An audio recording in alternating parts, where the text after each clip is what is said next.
Salam bien-aimés dans le Seigneur, c'est bien moi, votre sœur Déborah, l'humble servante du Seigneur et la vôtre aussi. Voici bien-aimés ce séminaire qui a commencé le 12 juillet et qui termine avec moi aujourd'hui en ce jour du 18 juillet. Voilà, nous avons mis les louanges, nous avons mis la prédication et l'enseignement du frère Ludovic. Franchement, je rends gloire à Tata Nzambe parce que ça s'est vraiment bien passé. On est heureux, on est content. Voilà. Tata Nzambe est avec nous quand on se laisse guider par son esprit. Voilà. Tata Nzambe n'est pas dans les paillettes, il n'est pas dans l'agitation, il n'est pas dans je ne sais pas quoi, il est dans la simplicité et c'est dans la simplicité qu'il agit. Voilà, en tout cas, nous nous réjouissons parce que la louange avec la sœur Estelle, celle que j'appelle la reine de l'adoration et de la louange, était au top comme d'habitude.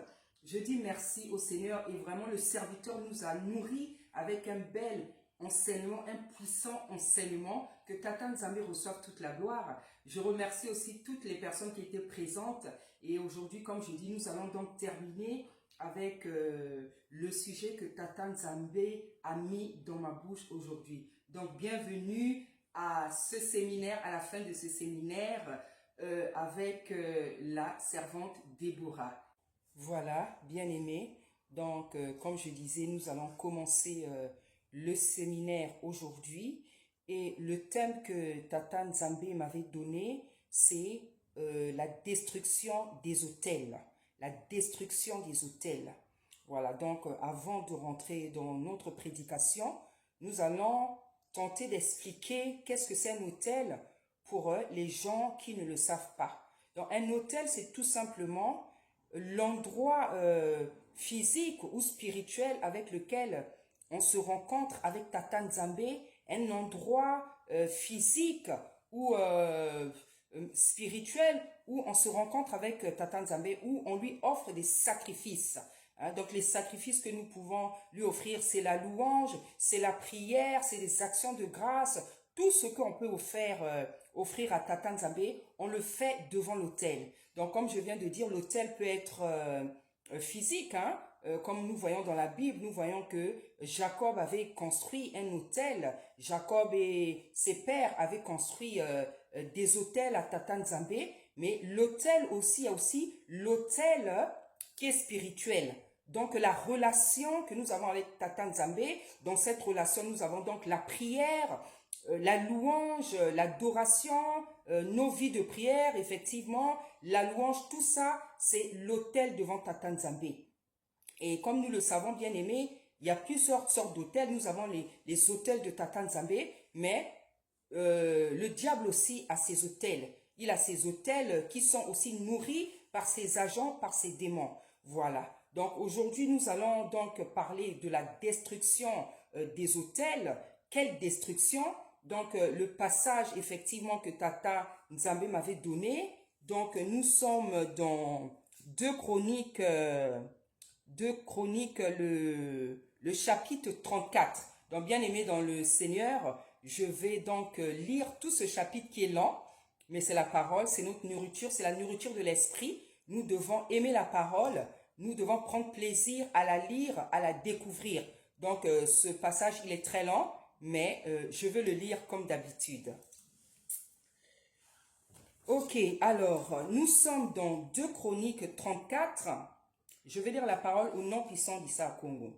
Josias avait 8 ans lorsqu'il devint roi. Il régna 31 ans à Jérusalem.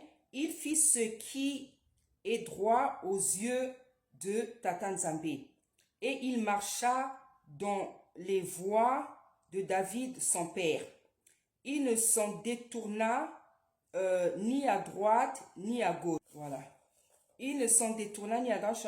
La 8e année de son règne, comme il était encore jeune, il commença à rechercher le tata de David, son père, et la 12e année, il commença à purifier Juda et Jérusalem des hauts lieux, des idoles, des images taillées et des images enfantes. On renversa devant lui les autels de Baal et il abattit les statues consacrées au soleil qui étaient dessus. Il brisa les idoles qui étaient dessus. Il brisa les idoles, les images taillées et les images enfantes et les réduisit en poussière. Il répandit la poussière sur les sépulcres de ceux qu'il leur avait sacrifiés et il brûla les ossements des prêtres sur les autels. C'est ainsi qu'il purifia Juda et Jérusalem, dans les villes de Manassé, d'Éphraïm et de Siméon et même de Nephtali, partout au milieu de leurs ruines. Il renversa les autels, il mit en pièces les idoles et les images taillées et les réduisit en poussière et il abattit toutes les statues consacrées au soleil dans tout le pays d'Issolélé, qui est Israël, que vous appelez Israël. Puis il retourna à Jérusalem. Donc Jérusalem aussi, c'est pas le vrai nom. Bref, on n'est pas ici dans ce sujet. La 18e année de son règne, après qu'il eut purifié le pays, la maison, il envoya Shaphan, fils d'Athalia,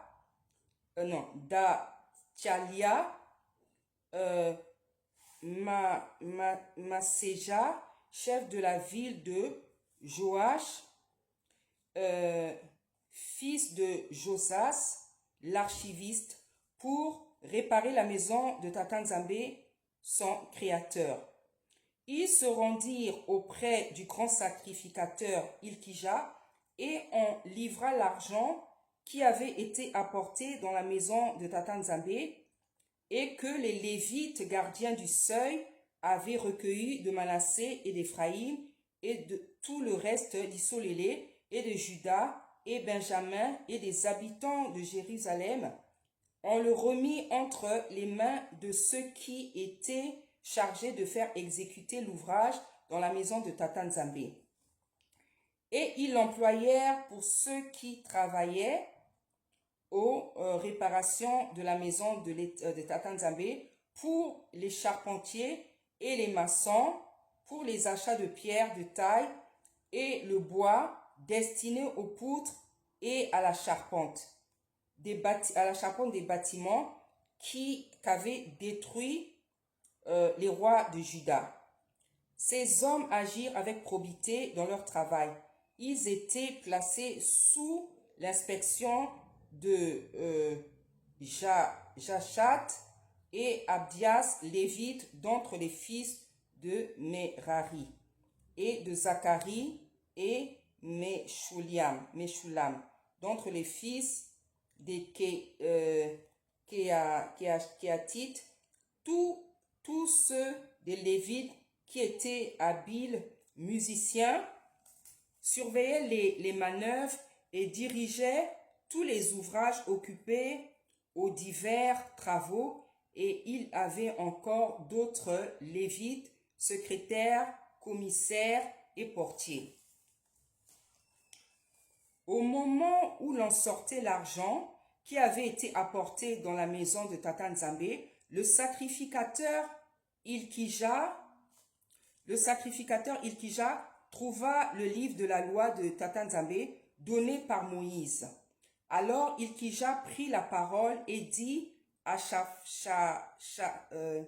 Shaphan, le secrétaire, « J'ai trouvé le livre de la loi dans la maison de Tatanzambé. » Et Ilkija donna le livre à Shaphan. Shaphan apporta le livre au roi et lui rendit aussitôt compte en disant, « Tes serviteurs ont fait tout ce qui leur avait été commandé.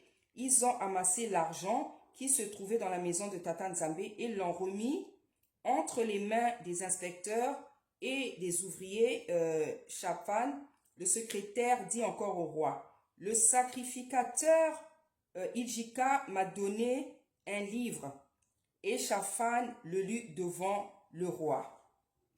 Lorsque le roi entendit les paroles de la loi, il déchira ses vêtements et le roi donna cet ordre à Ilkija, à Ashkam, fils de Shaphan, à Abdon, fils de Miké, et à Shaphan, le secrétaire de Azéa,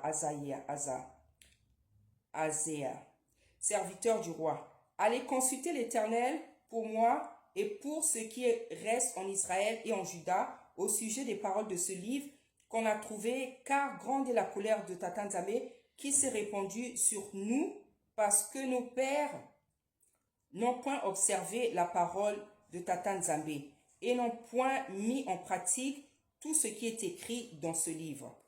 Ilkija et ceux qu'avait désigné le roi allèrent auprès de la prophétesse Hulda, femme de Shaloum, fils de Tokéat, fils de Asra, gardien des vêtements. Elle habitait à Jérusalem, dans l'autre quartier de la ville. Après qu'ils eurent exprimé ce qu'ils avaient à lui dire, elle leur répondit, « Ainsi parle Tata-Nzambe, le Tata d'Isolélé. Dites à l'homme qui vous a envoyé vers moi. Ainsi parle l'Éternel. Voici, je vais faire venir des malheurs sur ce lieu et sur ses habitants, toutes les malédictions écrites dans le livre qu'on a lu devant le roi de Juda. Parce qu'ils m'ont abandonné et qu'ils ont offert des parfums à d'autres dieux, afin de mériter par tous les ouvrages de leurs mains, ma colère s'est répandue sur ce lieu et elle ne s'éteindra point. Mais vous direz au roi de Juda, qui vous a envoyé pour consulter Tata-Nzambe, ainsi parle Tata-Nzambe, le Tata d'Isolélé, au sujet des paroles que tu as entendues, parce que ton cœur a été touché, parce que tu t'es humilié devant Tata-Nzambe, devant moi, en entendant ces paroles contre ce lieu et contre ses habitants. Parce que tu t'es humilié devant moi, parce que tu as déchiré tes vêtements et que tu as pleuré devant moi, moi aussi j'ai entendu, dit l'Éternel. Voici, je te recueillerai auprès de tes pères. Tu seras recueilli en paix dans ton sépulcre, et tes yeux ne verront pas tous ces malheurs que je ferai venir sur ce lieu et sur les habitants. » Ils rapportèrent au roi cette réponse. Le roi fit rassembler tous les anciens de Juda et de Jérusalem, puis il monta à la maison de l'Éternel avec tous les hommes de Juda et les habitants de Jérusalem, les sacrificateurs, les Lévites et tout le peuple, depuis le plus grand jusqu'au plus petit. Il lut devant eux toutes les paroles du livre de l'Alliance qu'on avait trouvé dans la maison de l'Éternel. Le roi se tenait sur son estrade et il traita alliance devant l'Éternel, s'engageant à suivre l'Éternel, Tata-Nzambe, et à observer ses ordonnances, ses préceptes et ses lois de tout son cœur et de toute son âme, afin de mettre en pratique les paroles de l'Alliance écrites dans ce livre. Et il fit entrer dans l'Alliance tous ceux qui se trouvaient à Jérusalem et Benjamin, et les habitants de Jérusalem agirent selon l'Alliance de Tata-Nzambe, du Tata de leur père. Josuas fit disparaître toutes les abominations de tout le pays appartenant aux enfants d'Isolélé et les obligea tous ceux qui se trouvaient en Isolélé à servir Tata-Nzambe leur Tata pendant toute sa vie.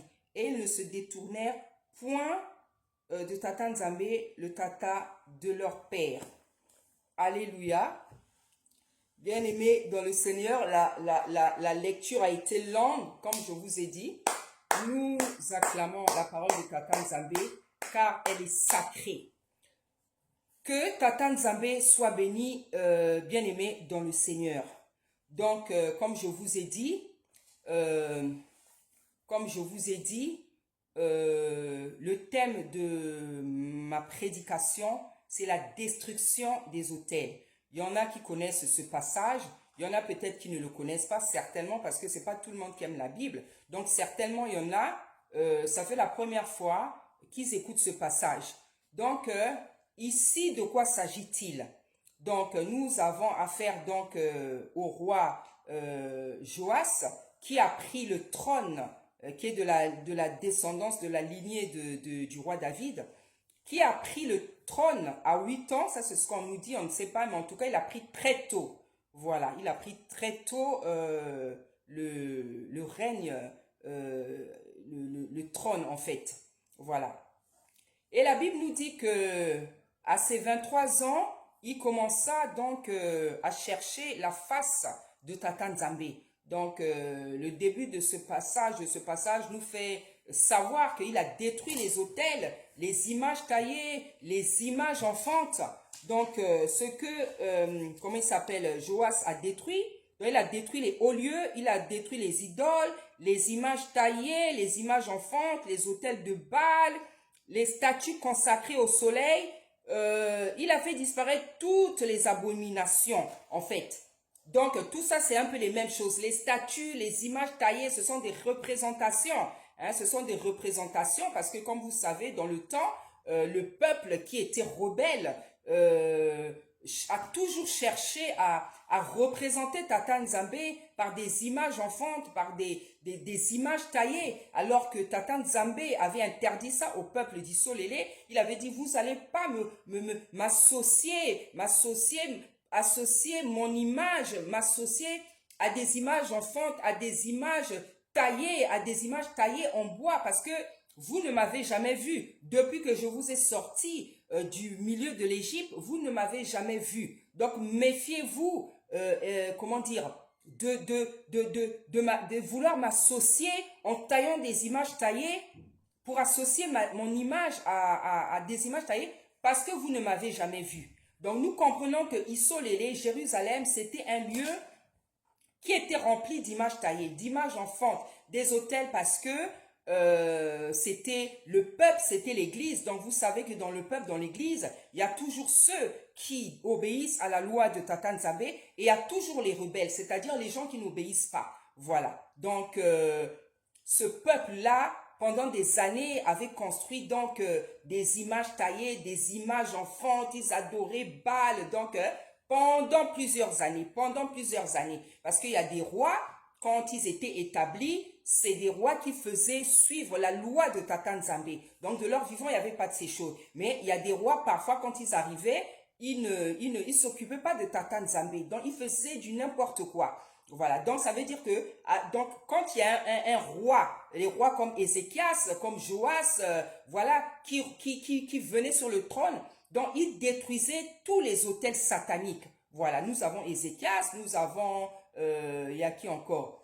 Voilà, donc voilà, ces rois-là, ils détruisaient les bêtises, les abominations des rois qui étaient avec eux.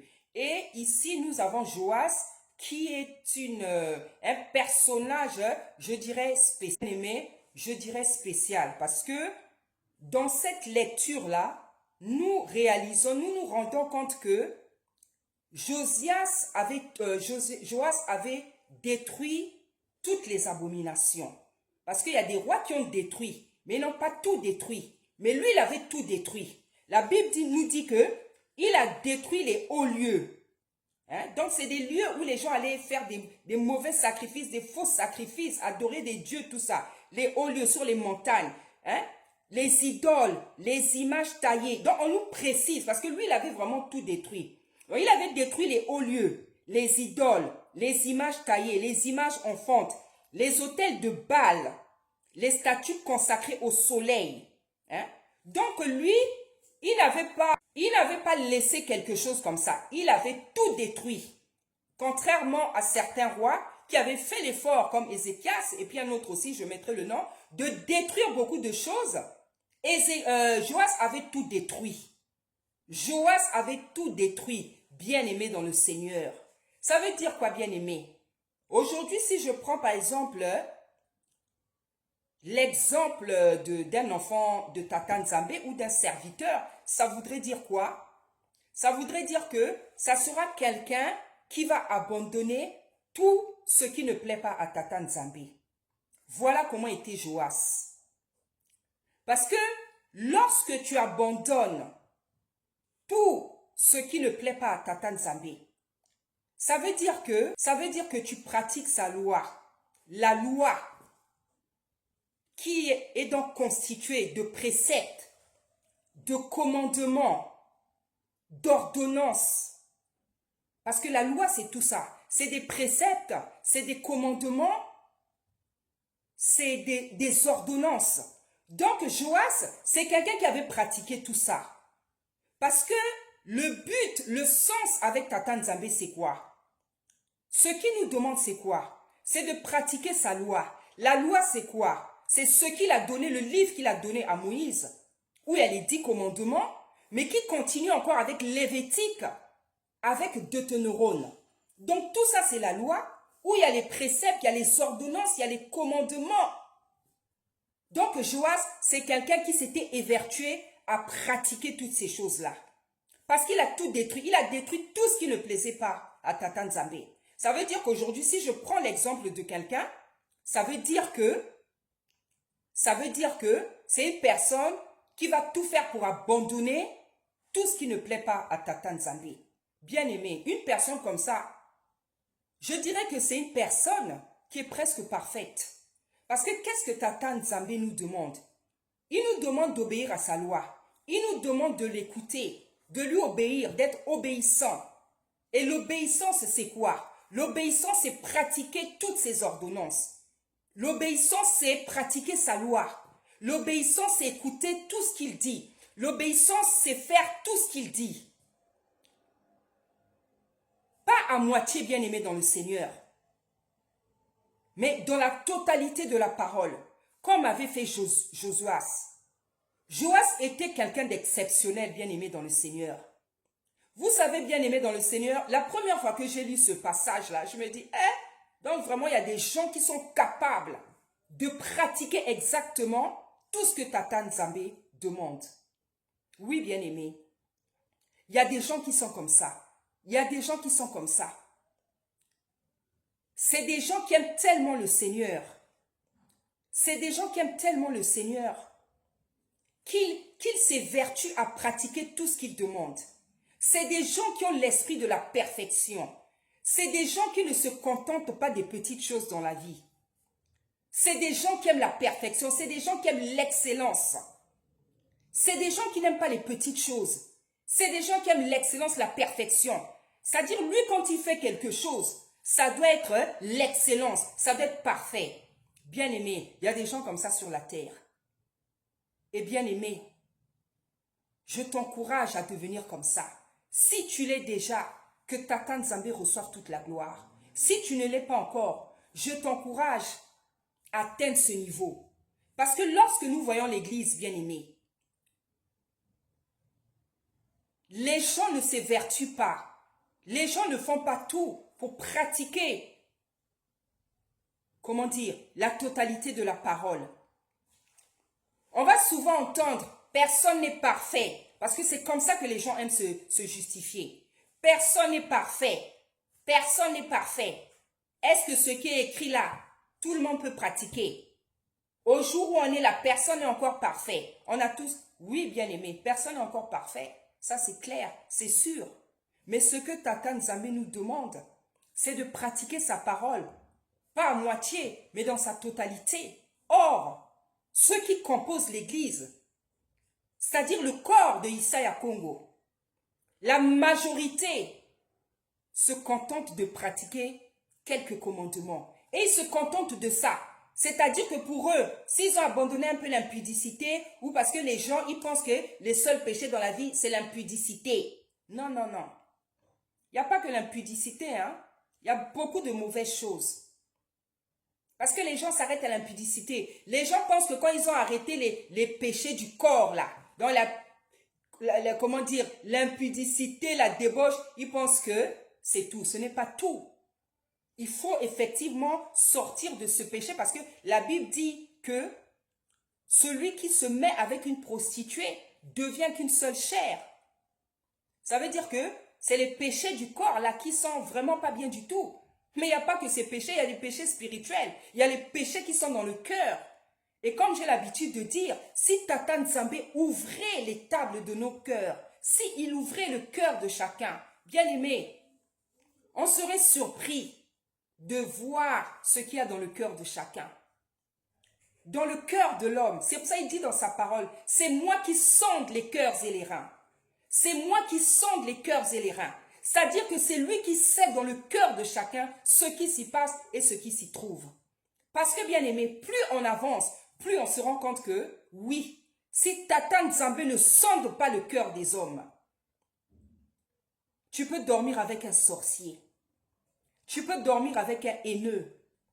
Tu peux te balader avec quelqu'un qui t'envie, qui te jalouse, qui te déteste, qui veut même te tuer. Si Tata Nzambe ne t'ouvre pas les yeux, tu peux avoir autour de toi des gens qui ne t'aiment pas, mais quand ils sont devant toi, ils font comme s'ils t'aiment. Des gens qui te jalousent, qui t'envient, tu ne sais même pas pourquoi. Alors que la Bible a dit que Tata Nzambe a distribué tant de choses, des dons, des talents à tous ses enfants. Mais vous en avez sur la terre des enfants de Tata Nzambe, des serviteurs, des servitants, des servantes qui ne se contentent pas de ce que Tata Nzambe leur a donné. Donc toi tu es là, dans le ministère, dans tes affaires, au lieu de te concentrer dans ton ministère, de faire ce que Tata Nzambe t'a demandé, tu es là, tu regardes de gauche à droite pour voir comment les autres évoluent, pour voir comment celui-là il fait quoi, pour voir celle-là qu'est-ce qu'elle a.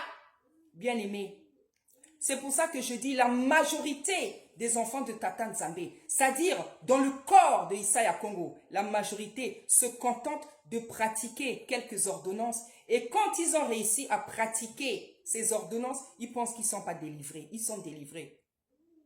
Non, on n'est pas délivré parce qu'on pratique quelques ordonnances. Tu n'es pas délivré parce que tu vas à l'église. Tu n'es pas délivré parce que tu es suivi par un pasteur. Tu n'es pas délivré parce que tu vas à l'église chaque dimanche. Parce que même tu vas, dans la semaine. Tu n'es pas délivré parce que tu es suivi par un pasteur. Tu n'es pas délivré parce que tu payes ta dîme, tu donnes les offrandes. Tu n'es pas délivré parce que tu fais la charité.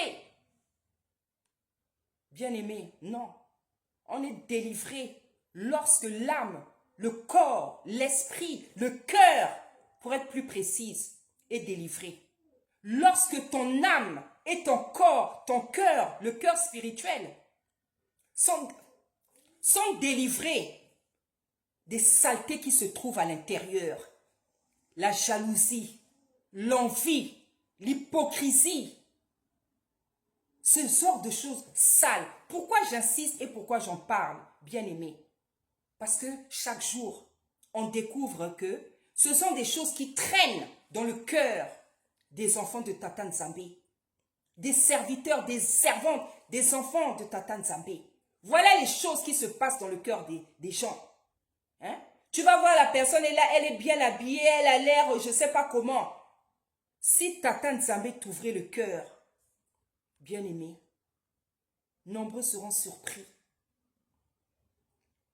La jalousie, l'envie, la convoitise, l'esprit de compétition, voilà ce qui se trouve dans le cœur des enfants de Tata Nzambe, dans le cœur des serviteurs, dans le cœur des servantes.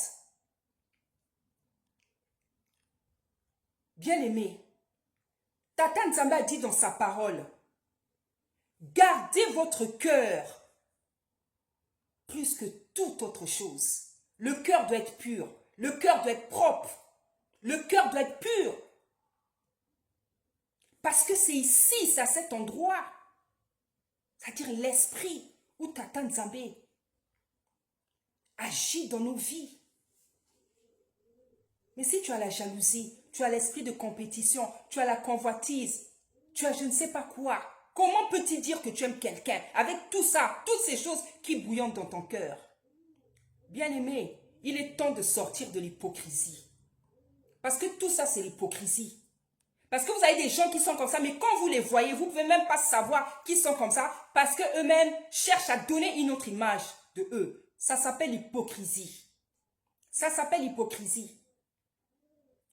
Ça s'appelle tout simplement l'hypocrisie, bien-aimé. Et Joas, pourquoi je dis qu'il était presque parfait? Parce que il a tout détruit, tous les autels. Il a détruit tous les autels. Et bien aimé, pour faire ce qu'il avait fait là, il fallait que son cœur soit pur. Parce que tout commence avec le cœur, tout part du cœur.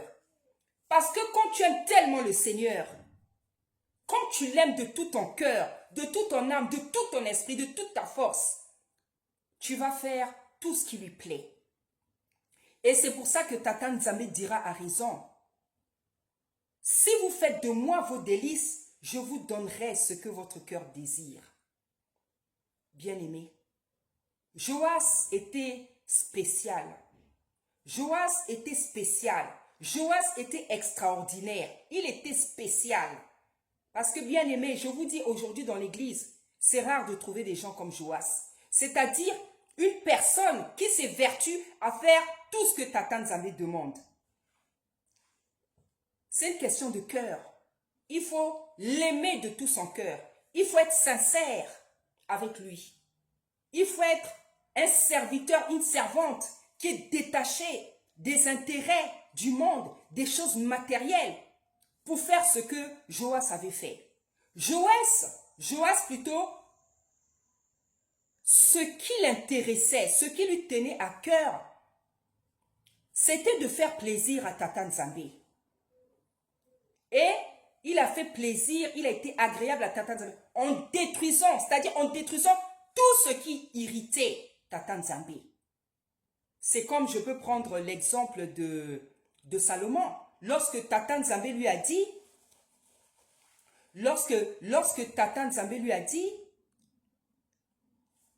dis-moi ce que tu as envie que je fasse pour toi. Salomon a dit, moi je suis jeune. Je n'ai pas d'intelligence, je ne suis pas sage. Je suis tellement jeune. Je veux que tu me donnes l'intelligence et la sagesse afin que je m'occupe bien de ton héritage, de ton peuple. Cette prière-là, de toute manière, c'était Tata Nzambe lui-même qui l'avait inspiré. Il avait posé cette question parce qu'il savait comment il allait répondre. Parce qu'il aimait tellement Salomon. Il aimait tellement Salomon. Il a voulu que Salomon fasse des choses qui lui plaisent. Parce qu'il aimait tellement David en fait. C'est ça.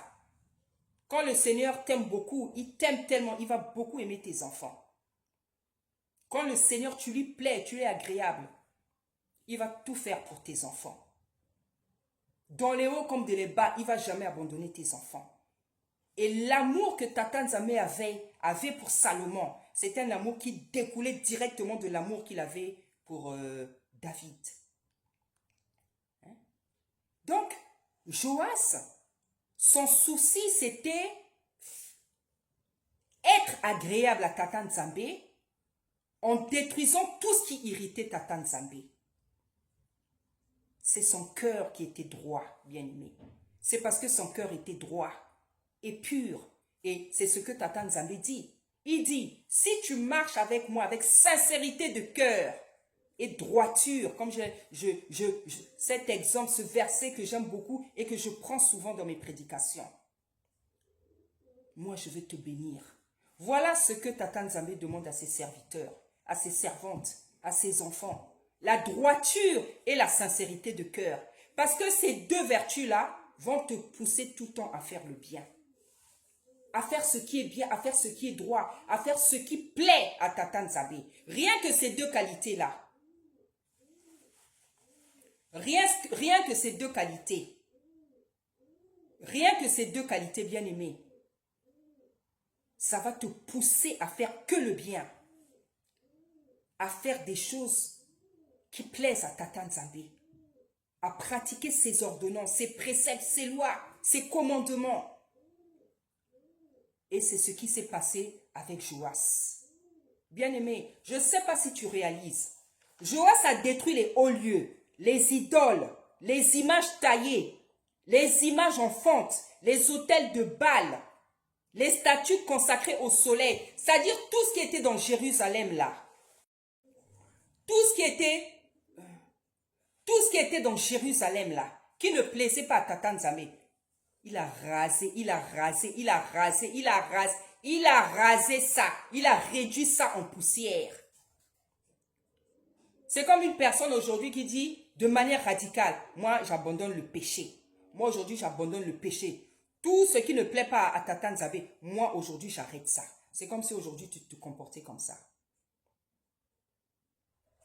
Et bien aimé, quand nous voyons l'église Quand nous voyons les comportements des enfants de Tata Nzambe, les serviteurs, les servantes, les enfants de Tata Nzambe, l'église, est-ce qu'on peut dire que les gens se comportent comme Joas? Loin de là, bien-aimés, loin de là, loin de là, loin de là, loin de là. Les gens qui se comportent comme Joas dans le peuple, dans l'église, parce qu'il s'agit ici de l'église, parce que Joas, tous ces rois, c'était des serviteurs, c'était des enfants de Tata Nzambe. Donc nous parlons de l'église. C'est rare, et je n'ai pas peur de le dire. Des gens qui se comportent comme Joas, c'est rare. Tata Nzambe les compte et il peut les compter. Car il connaît le nombre des cheveux qui sont sur nos têtes. Donc, une personne comme Joas, voilà comment Tata Nzambe veut que nous soyons. Il ne veut pas qu'on pratique ses lois, ses ordonnances, ses préceptes, ses commandements, sa loi, sa parole à moitié.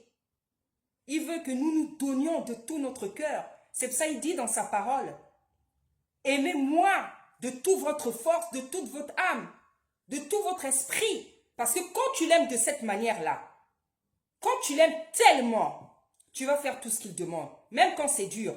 Quand tu n'arrives pas, tu vas lui demander de te donner la force. N'est-ce pas ce que font les femmes mariées? Quand tu aimes tellement ton mari, tu fais tout pour ton mari. Nous voyons comment les femmes mariées font aujourd'hui pour plaire à leur mari. Les maquillages que vous mettez, les mèches que vous mettez, tous ces artifices.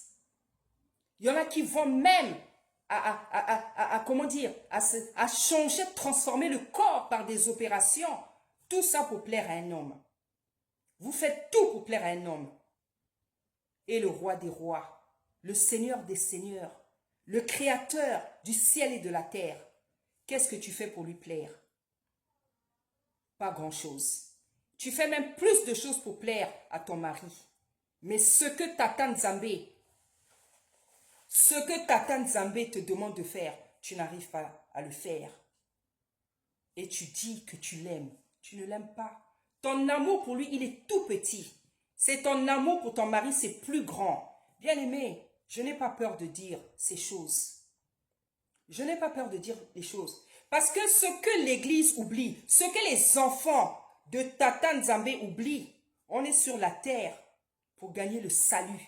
C'est-à-dire que tous les actes que tu dois poser sur la terre doivent te conduire à gagner le salut. Mais il y en a, quand vous les voyez, vous voyez dans leur comportement qu'ils ne pensent même pas au salut. C'est-à-dire qu'ils se contentent d'être sur la terre, de vivre, d'aller à l'église, mais ils ne savent pas que la finalité de toutes ces choses, c'est d'obtenir le salut. Et c'est terrible de ne pas savoir ça et de ne pas avoir ça à l'esprit. Parce que quand tu auras ça à l'esprit, tu sauras que le but de notre présence sur la terre, c'est d'obtenir le salut. Tes comportements vont changer, hein? Tes comportements vont changer. Si tu te comportes, tu es encore désobéissante, tu es encore désobéissant, tu ne veux pas abandonner ce que Tata Nzambe, c'est parce que tous les jours, tu ne penses pas au salut. Toi, tu as des considérations matérielles. Qu'est-ce que je dois faire aujourd'hui pour plaire à mon mari? Qu'est-ce que je peux faire pour plaire à mon mari, aux hommes? Qu'est-ce que je peux faire pour qu'on me regarde aujourd'hui? Qu'est-ce que je peux faire aujourd'hui pour me faire remarquer? Mais la pensée du salut, je ne sais pas si tu l'as. Parce qu'une personne qui a la pensée du salut, tous les jours, ça se voit dans son comportement. Et Joas était quelqu'un d'exceptionnel, bien aimé. Joas était quelqu'un d'exceptionnel. Donc Joas, lorsqu'on lui a lu le livre de la loi, la Bible dit qu'il a déchiré ses habits. Parce que c'est comme ça que les gens manifestaient leur désolation en déchirant les habits. Il a déchiré les habits. Il a dit quoi? Oh, mais ça veut dire que nos pères là, ils sont fautés. Mais ils sont fautés graves. Mais ils n'ont rien fait de ce que ce livre a demandé. Mais ils ont péché. Ils ont péché gravement. Ils ont abandonné la loi de Tata Nzambe. Il était désolé. Il a déchiré. Il était dépassé. Il a dit, oh, c'est ça qui est écrit dans cette loi. Il a vu ses pères. Il s'est remémoré l'histoire. Il a dit, oh, mais les gens là, ils n'ont rien fait de ce qui est écrit ici. Nos pères ont péché. Il a déchiré ses habits. Il a dit, ça c'est quoi ça? Ça c'est quels ancêtres? Ça c'est quel père? Ça c'est quels parents? Ça c'est quel grand-père? Ça c'est quel aïeux? Qui ont bafoué la loi de Tata Nzambe. Et bien aimé, nombreux de nos parents ont bafoué et continuent à bafouer.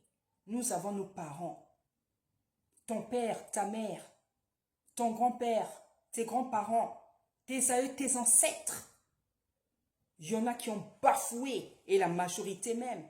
Il y en a qui étaient dans la voie du Seigneur, mais pas beaucoup. Il y en a qui ont fait ces mêmes abominations, qui ont livré les enfants à balles, qui ont sacrifié les enfants, ce qu'on appelle la franc-maçonnerie.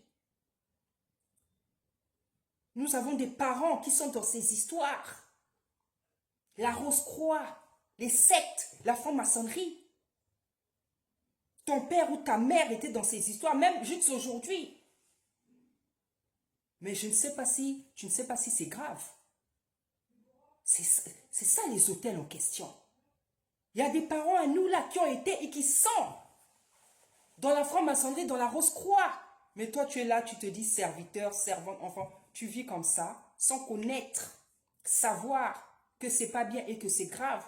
Parce que nombreux des problèmes que tu as, c'est à cause des hôtels que tes parents ont posés. C'est à cause de beaucoup de choses que tes parents, tes grands-parents, tes aïeux ont fait. Tu n'as pas la connaissance de ces choses. Tu ne sais pas ce que ton père, ta mère, ton grand-père, ton arrière, tu ne sais pas ce qu'ils ont fait. Tu ne cherches pas aussi à savoir.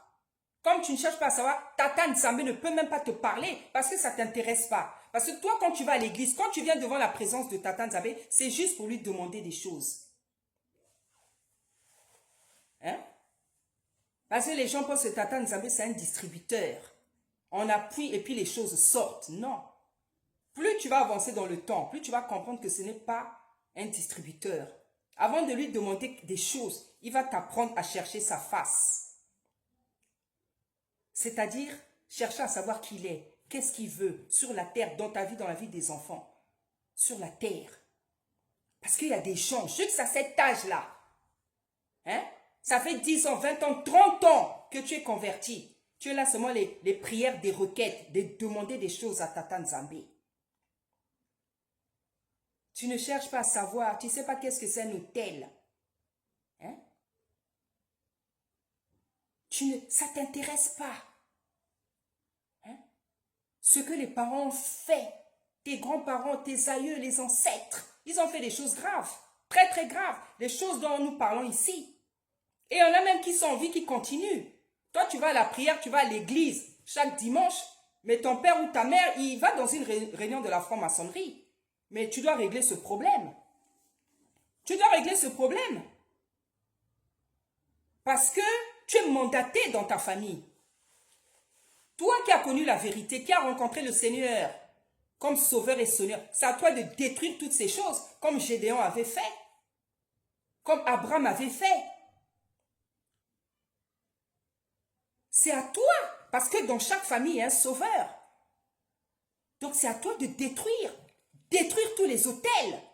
Mais est-ce que tu le sais? Est-ce que tu t'occupes de ça? Est-ce que tu t'es déjà levé pour détruire les autels familiaux, les autels ancestraux, la souillure ancestrale, la pollution ancestrale, les totems, toutes ces choses? Est-ce que tu te lèves? Tu cherches à savoir même tout ça, c'est quoi? La seule relation que tu as avec Tata Nzambe, c'est lui demander des choses. C'est ça, Tata Nzambe dit, mon peuple périt faute de connaissance. Bien aimé, la vie dans le Seigneur n'a pas donné son fils là. Son fils n'a pas donné sa vie pour qu'on vienne juste lui demander des papiers, les visas, le passeport, le mariage, les enfants, le canapé, je ne sais pas quoi. Il a donné sa vie pour que on demande bien plus. Regardez les serviteurs dans la Bible. Qu'est-ce qu'ils ont fait? Les autels qu'ils ont détruits. Hein? Les guerres qu'ils ont remportées. Les Josué, les Moïse, les Gédéon, les Jephthé. Regardez les choses qu'ils ont fait. Les Rahab, les maris de Magdala. Ils ont fait des grandes choses. C'est pour ça qu'aujourd'hui on parle d'eux. Mais toi, depuis que tu es converti, tu as fait quoi dans l'église? Pour le corps, pour le Seigneur, tu as fait quoi? Tu fais quoi? Comment tu délivres ta famille? Quel genre de prière tu fais pour délivrer ton mari, tes enfants, ta famille? Quand je parle de ta famille, ce n'est pas seulement ta famille, ton mari, les enfants que tu as mis, ta famille même de laquelle tu reviens. Ta famille paternelle, maternelle, qu'est-ce que tu fais pour les délivrer? Parce que là, partout, là, il y a des hôtels que les parents, les grands-parents, tout ça ont posé. Il faut les détruire, comme Tata Nzambe avait dit à Gédéon. Prends un taureau, une chèvre, je ne sais pas, détruis l'hôtel de Baal qui est dans la maison de ton père. Nous devons détruire les hôtels bien-aimés, familiaux, ancestraux. Parce qu'aujourd'hui, si on a plein de problèmes, c'est à cause de nos parents, c'est à cause de nos grands-parents, c'est à cause de nos aïeux, c'est à cause de nos ancêtres. Mais les gens, ils vont à l'église juste pour chanter, pour danser, pour recevoir des choses. On va à la maison, on revient, on oublie tout. On ne sait pas qu'il y a du travail sérieux à faire. Bien aimé, Tata Nzambe ne nous a pas appelés à l'inaction. Tata Nzambe ne nous a pas appelés à la rêverie. Tata Nzambe ne nous a pas appelés à rêver en fait. Il a dit à Jérémie, je t'ai appelé, je te connaissais depuis le ventre de ta mère et je t'ai appelé pour que tu détruises, tu abattes et après tu reconstruis. Comme avaient fait les Esdras, les Néhémie, tout. Ils ont reconstruit le temple, qui est l'autel, qui est l'église, qui sont les commandements. Parce que quand ils reconstruisaient le temple, c'était pour que les gens repartent et prier, pour écouter la parole. Mais est-ce que tu fais ce travail, bien-aimé? Est-ce que tu fais ce travail? Toi, quand tu vas à l'église chaque dimanche, là, tu vas chercher quoi? Pose-toi la question, je vais chercher quoi? Tu vas chercher juste les bénédictions. C'est que tu n'as rien compris. Qu'est-ce que tu fais pour ta famille? Qu'est-ce que tu fais pour tes enfants, pour ton mari? Est-ce que tu demandes même au Seigneur? Qu'est-ce que tu attends? Qu'est-ce que tu as prévu pour mon mari, pour mes enfants, pour ma famille? Est-ce que tu connais les identités spirituelles de ton mari, de tes enfants, de ta famille? Est-ce que tu connais tout ça? Ou bien toi, ta relation avec Tata Nzambe, c'est seulement demander des choses. Voilà de quoi est faite ta relation. La requête. Les demandes. C'est pour ça que Tata Nzambe dit, mon peuple périt faute de connaissance. Oui, nous périssons parce qu'il y a beaucoup de choses qu'on ne sait pas. Les gens pensent que Tata Nzambe, c'est un distributeur. Quand on accepte son fils comme Seigneur et Sauveur, c'est juste pour aller à lui demander des choses. Non, détrompez-vous, c'est pas ça. Il est temps que tu te réveilles. Il est temps que tu sortes de l'ignorance, de la médiocrité. Tata Nzambe a dit dans sa parole, il a dit dans sa parole, je ferai de mes serviteurs des flammes de feu. Mais si tu es une flamme de feu, tu dois faire quoi? Tu dois brûler, hein? Tu dois brûler tout ce qui ne plaît pas à Tata Nzambe. Et il y a beaucoup de choses à brûler. Dans ta famille, la maternelle, il y a des choses à brûler. Dans ta famille paternelle, il y a des choses à brûler. Dans ton quartier, dans ton immeuble. Sur la terre, il y a des choses à brûler. C'est pour ça que tu vois que Joas, qui était un homme zélé, il avait tout rasé, tout rasé. Il ne s'occupait pas de son voisin, il ne s'occupait pas des gens. Il a dit, moi là, tel que j'ai découvert ce qui est écrit dans les livres, je vais tout raser. Je vais tout raser. Voilà les femmes et les hommes que Tata Nzambe cherche. Voilà les hommes et les femmes que Tata Nzambe cherche. Tata Nzambe n'a pas besoin de peureux, de paresseux. De peureux, de paresseux. Tata Nzambe aime les guerriers et les guerrières. Des gens sur qui il peut compter pour raser les autels familiaux, ancestraux, même qui sont dans la société, dans le monde. T'attends à même les gens braves, courageux, comme les David, comme les Jephthé, comme les Gédéon, comme les Samson. Tu dois ressembler à tous ces gens-là. Il y avait même des femmes qui étaient comme ça, comme Hilda, comme Déborah, qui s'est levée comme une mère, comme Jaël, qui a pris un pieu. Voilà comment tu dois être bien aimé. Tu dois faire des recherches, tu dois lire la Bible pour savoir toutes ces choses. Toi, tu connais seulement les évangiles. Tu connais seulement les évangiles. Tu n'as jamais même lu l'Ancien Testament. Ça ne t'intéresse même pas. Tu n'as même jamais lu ça depuis que tu es converti. Alors que c'est ce livre-là qui est vraiment puissant. Parce que dans le Premier Testament, là, c'est là où tu apprends à connaître le caractère de Tata Nzambe. Bien-aimé, la vie dans le Seigneur, ce n'est pas la rêverie, ce n'est pas la paresse. Ce n'est pas l'inactivité. Tu dois être une femme levée, un homme levé, pour faire tout ce qui plaît à Tata Nzambe. Et des choses qui plaisent à Tata Nzambe, il y en a beaucoup à faire. Et des choses qui l'irritent, il y en a beaucoup à détruire. Donc, il faut que tu regardes ta vie de prière. Il faut que tu regardes ta position. Depuis que tu es converti, qu'est-ce que tu fais? Même l'appel, tu n'as même pas répondu. Il y en a là, Tata Nzambe, des femmes et des hommes que Tata Nzambe a appelés à son service, au ministère et tout. Tu es là, tu n'as même pas encore répondu à ça. Mais tu te permets de prier. Alors que la première chose qu'il t'a demandé là, toi tu n'as même pas fait, comme Jonas. Jonas, Tata Nzambe l'appelle, il fuit. Il fuit. Tu as un appel, femme comme homme. Vous avez des appels, mais vous ne répondez pas. Tu es conscient. Tata Nzambe t'a déjà parlé en songe. Il t'a déjà dit que je veux que tu sois ma servante, mon serviteur. Mais ça fait des années. Tu repousses, tu fuis, tu refuses l'appel. Mais tu te permets de prier pour qu'il te donne des choses. Regardez l'injustice des hommes. Comment les gens sont injustes avec Tata Nzambe. Donc toi, tu refuses, il t'appelle, tu refuses, mais tu te permets de prier. Vous pensez que Jonas là, quand Tata Nzambe l'avait appelé, il pouvait se permettre de faire des prières. Tout ce qu'il faisait ne fonctionnait pas. Parce qu'il faut savoir, quand Tata Nzambe t'appelle, même tes prières, il ne va même pas s'en occuper. Parce que l'appel, c'est pour sauver des vies.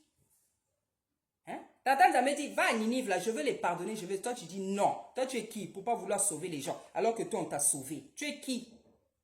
Tu es qui? Hein? Jonas, il a carrément dit, il dit, tu vois, moi je savais que tu allais les pardonner. Donc son problème c'était que Tata Nzambe pardonne les autres. C'est pour ça qu'il ne voulait pas servir le Seigneur. Il ne voulait pas que Tata Nzambe pardonne les autres.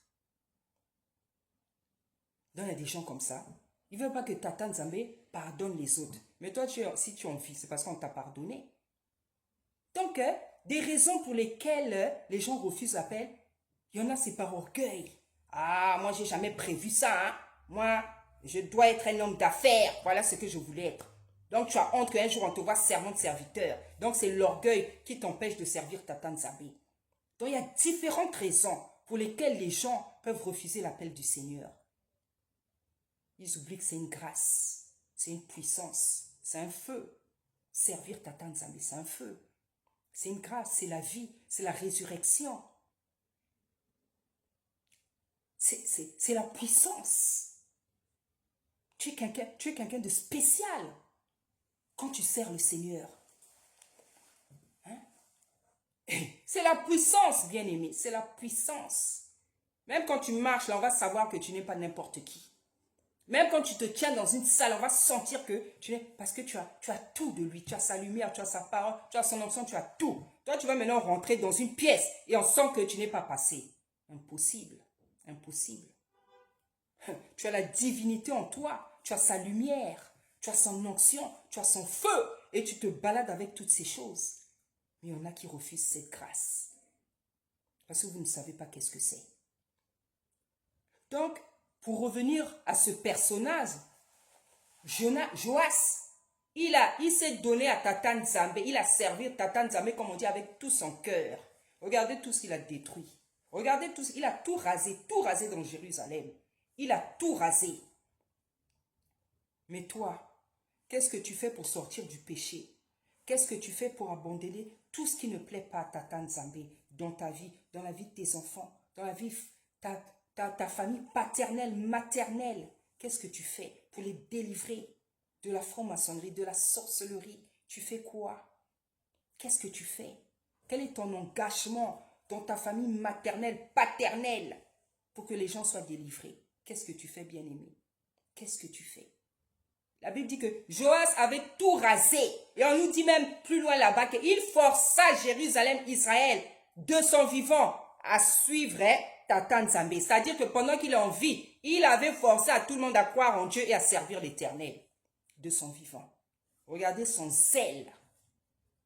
Ah oui, il y a des gens comme ça. Hein? Il y a des gens, des femmes comme ça, des hommes comme ça. Dans la maison, tout le monde a la prière. Si tu n'es pas content, toi-même tu vas seulement voir. Il y a des femmes et des hommes comme ça. Tout le monde dans la prière. Que ça te plaise, que ça ne te plaise pas. Tout le monde, quand on prie, toi aussi tu vas prier. Quand on prie, tout le monde doit prier.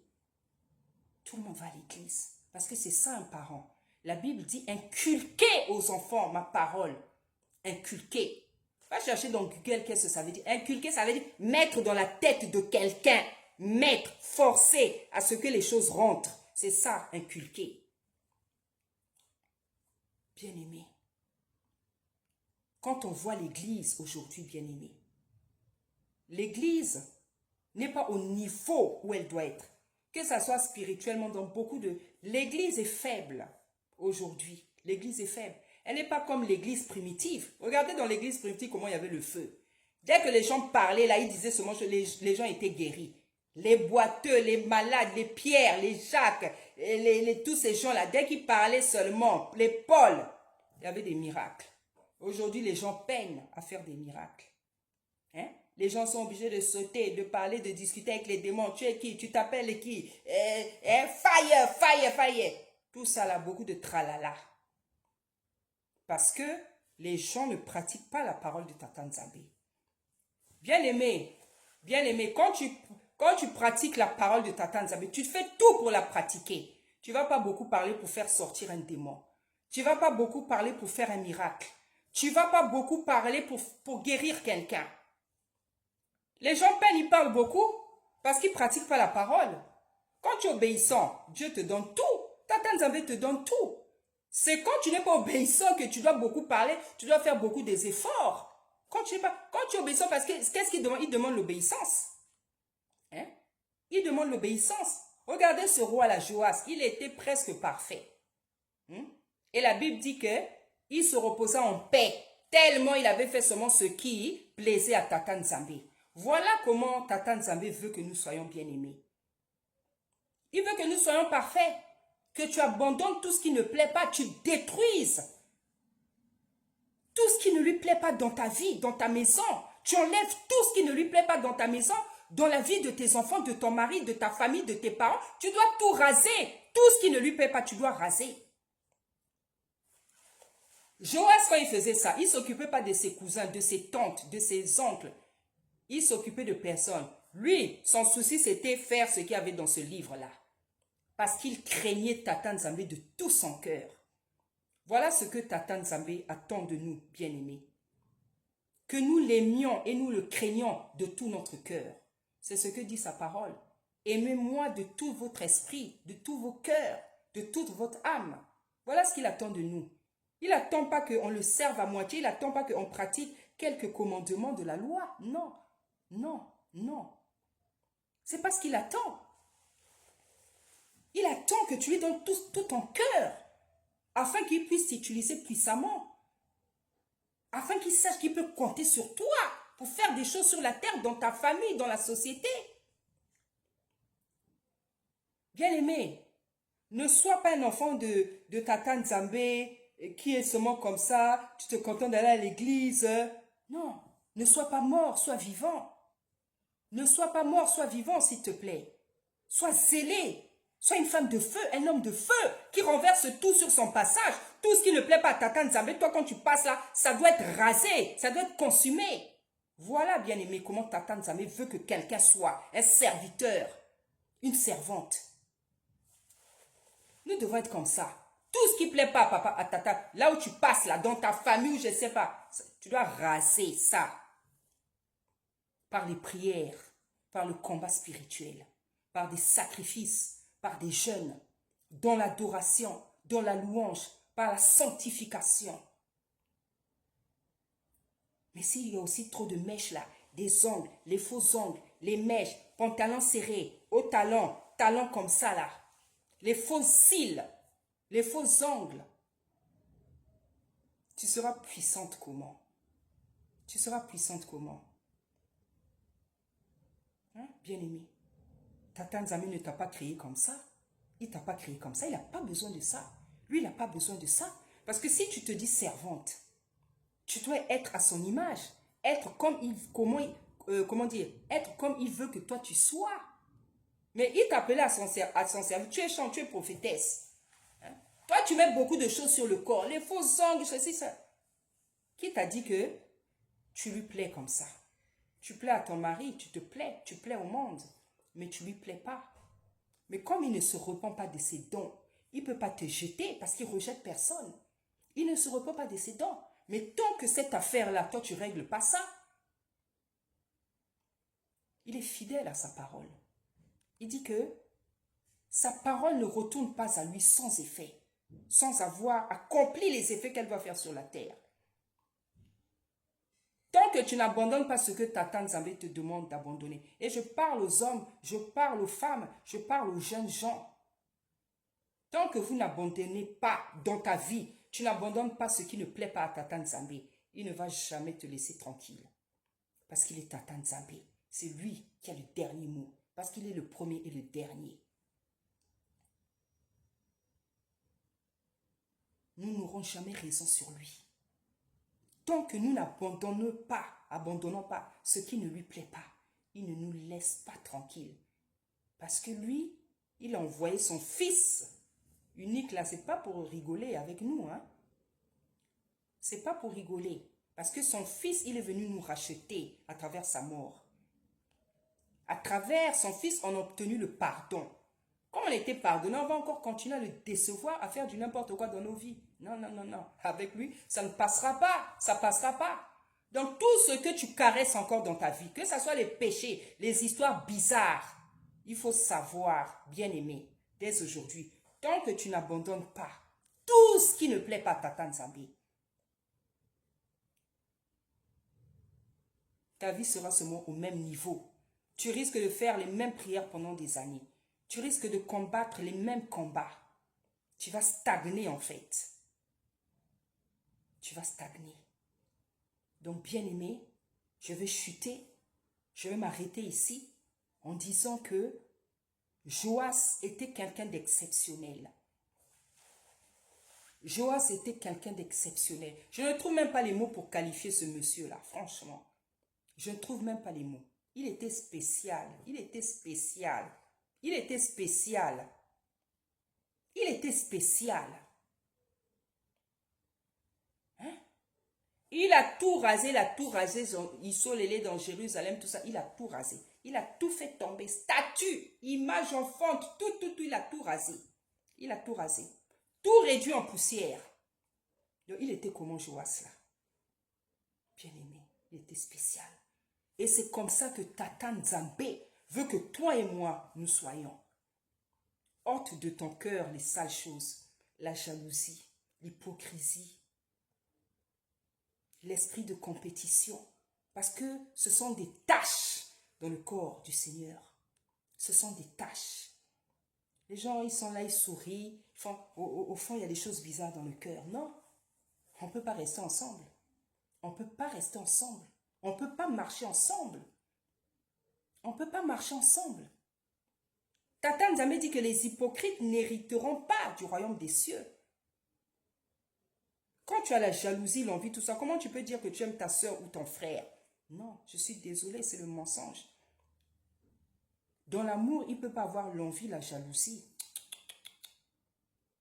Ce n'est pas un amour pur, ça. Ce n'est même pas de l'amour. Parce que l'amour consiste à aimer. Quand tu aimes, tu fais du bien. L'amour te force à faire que du bien à l'être aimé. que ça soit en amour, que ça soit en amitié, à tes enfants, le sentiment d'amour, ça te force à faire le bien. Mais toi, tu dis que tu aimes quelqu'un, ami, mari, enfant, je ne sais pas, mais tu as la jalousie dans le cœur. On va faire comment? On va faire comment? On ne peut pas marcher ensemble. On ne peut pas marcher ensemble. C'est pas de l'amour, ça.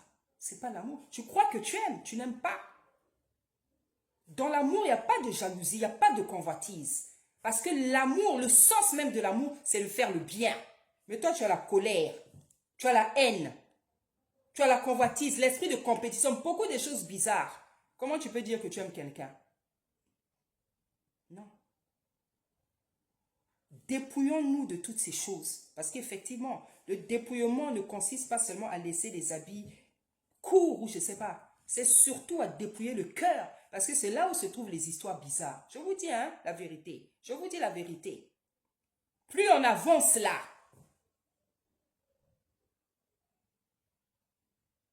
sortons du mensonge, sortons de l'hypocrisie, sortons de la jalousie, sortons de l'envie, sortons de l'esprit de compétition, des intérêts. Tu es là, tu vas seulement vers Tata Nzambe, vers les autres par intérêt. Tu n'as pas aussi honte. Quand tu vas chez quelqu'un, c'est par intérêt, c'est parce que tu vas obtenir quelque chose. Il ne faut pas être comme ça dans la vie. Il ne faut pas être comme ça. Sortons de tout ça. Soyons zélés pour Tata Nzambe, pour son service. Soyons comme Joas, comme Ézéchias. Comme tous ces héros dans la Bible qui avaient donné leur vie pour plaire à Tata Nzambe. Qu'on puisse aussi parler de toi après ta mort. C'est ça. On doit parler de toi. Eux, on a parlé d'eux parce qu'ils ont fait des bons actes. Mais nous aussi, quand on va mourir, on doit parler de nous. Nos enfants, nos petits-enfants, même des gens qui ne nous connaissent pas. On doit parler de toi quand tu seras plus sur la terre. Hein? On va dire, ah, cet homme-là, vraiment, voilà ses œuvres. Ah, la femme-là, vraiment, voilà. On doit parler de toi. On doit parler de toi.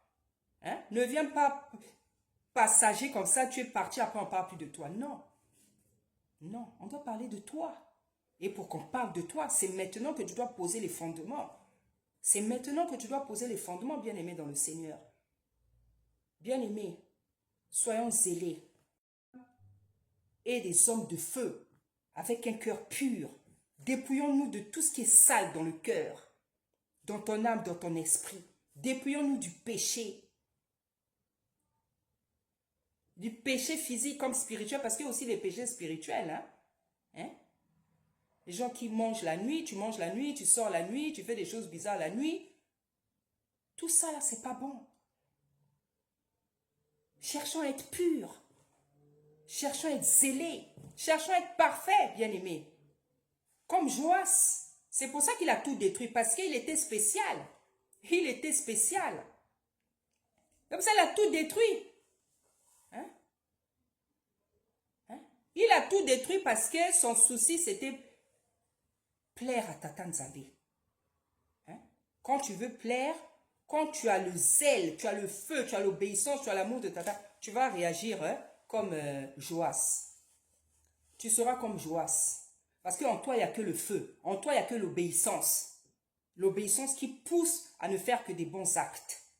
Soyons comme ça, bien-aimés. Église de Tata Nzambe, je vais prier pour l'église. Éternel des armées, papa, je te dis merci pour ce thème que tu nous as donné, papa. Ce que tu cherches, c'est notre bonheur, c'est notre salut, c'est notre paix, c'est notre joie, c'est notre bonheur. Voilà tout ce que tu cherches, papa. Et tu as dit dans ta parole, Seigneur, sans toi, nous ne pouvons rien faire, papa. Papa, pardonne-nous nos péchés. Les péchés de nos enfants, de nos maris, de nos parents, de nos aïeux, de nos ancêtres. Seigneur, si tu ne le fais pas, Seigneur, on ne va pas s'en sortir. On ne va pas s'en sortir. Parce qu'aujourd'hui, Seigneur, nous payons les péchés de nos ancêtres, de nos pères, de nos aïeux, Seigneur. Nous en payons le prix, Seigneur. Des choses que nous n'avons pas causées, provoquées, mais nous subissons. Car tu as dit, tu punis jusqu'à la 4e génération. Des choses que nous n'avons pas fait, papa. Viens délivrer ton peuple. Viens délivrer ton église. Viens délivrer les enfants. Viens délivrer les jeunes. Viens délivrer les femmes, les hommes, les serviteurs, papa, les servantes, papa. Viens délivrer ton peuple. Viens délivrer ton église, papa. Sans toi, nous ne sommes rien. Sans toi, nous ne pouvons rien faire. Car tu as dit dans ta parole, Seigneur, c'est toi qui produis le pouvoir et le vouloir, papa. Tu es le cep, nous sommes les sarments, papa. Sans toi, nous ne sommes rien. Sans toi, nous ne pouvons rien faire. Même le péché, papa, nous l'abandonnons parce que c'est toi qui nous en donne la puissance. Viens aider ton église, papa, s'il te plaît. Viens aider ton église. Regarde la désolation. Regarde l'ignorance, papa. Regarde la médiocrité de ton église, papa. Alors que nous sommes des princes. Nous sommes des princes. Une race royale. Une nation sainte. Une race élue. Un sacerdoce royal. Voilà ce que nous sommes. Mais voilà, Seigneur, à quoi nous ressemblons. À des animaux. Parce que nous ne connaissons pas la parole. Nous ne connaissons pas nos pouvoirs. L'onction, l'huile, le feu que tu as déposé sur nous, papa. Viens aider ton église. Viens aider tes enfants. Viens aider les jeunes. Viens aider les mamans. Viens aider les papas. Viens aider les serviteurs, papa. Viens nous aider, Seigneur. Sans toi, nous ne sommes rien. Sans toi, nous ne pouvons rien, papa.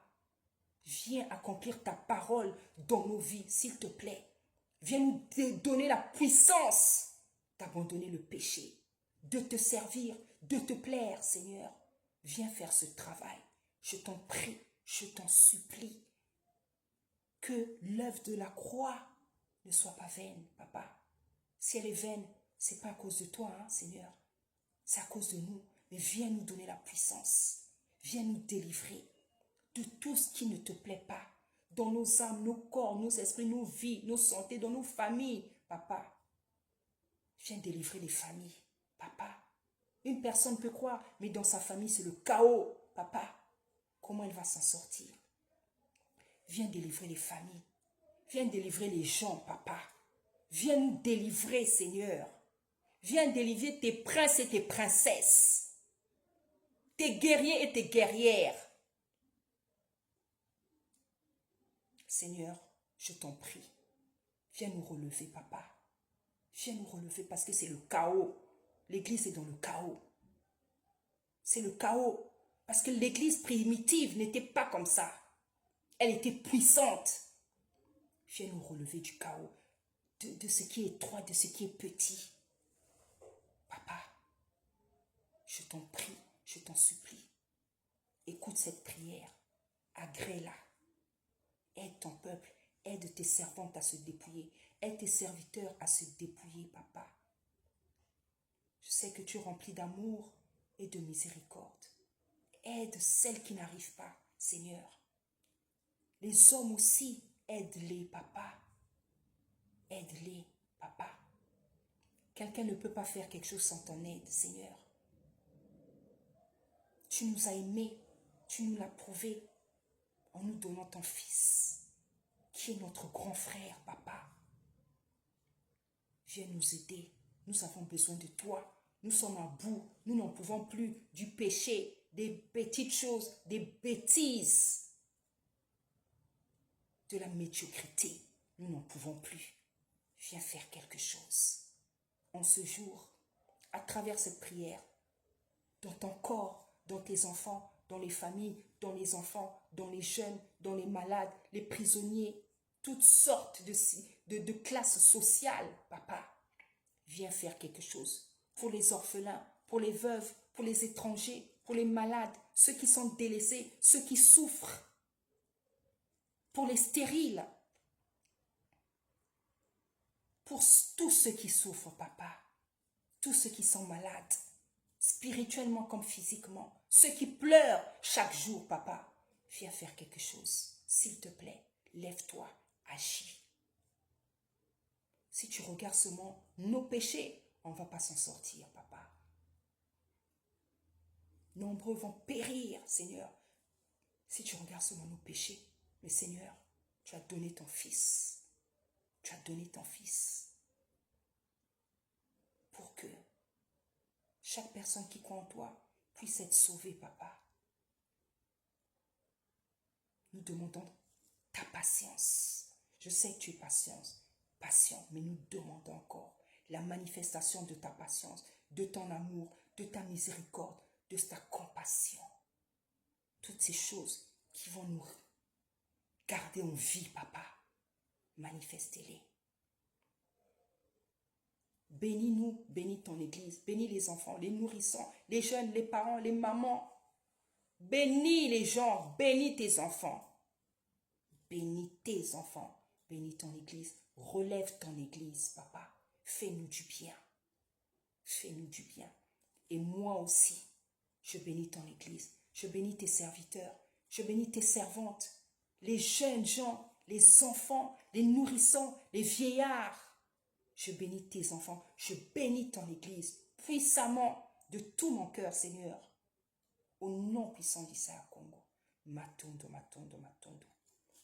Voilà, bien-aimés dans le Seigneur, ainsi s'achève ce séminaire qui a commencé le 12 juillet et qui s'arrête aujourd'hui le 18 juillet. Bien-aimés, j'espère que cette parole va changer les données dans vos vies. Je vous aime de tout mon cœur, même si je suis ferme, parfois rude. Je ne fais pas exprès, c'est l'onction qu'il m'a donnée, mais je préfère rester ainsi, être ainsi pour sauver le plus grand nombre.